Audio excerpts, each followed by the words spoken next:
How to fix Windows could not start update.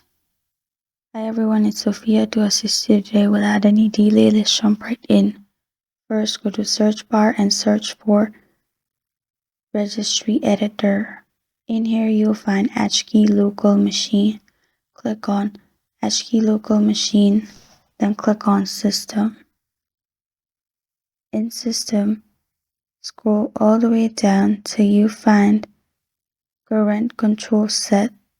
In here, search for services. In services, scroll all the way down till you find WUSERV. Click on it and delete it. After deleting it, open services and search for Windows Update.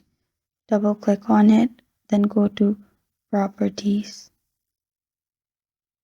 After going on properties, you'll find this kind of screen pop up. You'll find start option.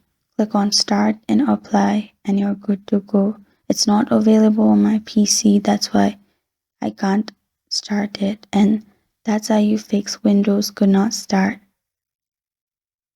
Thank you for joining me today. If this video helped you out, please leave a like and subscribe for more. Got a question or want to suggest a topic? Comment below. I'm Sophia signing off until next time.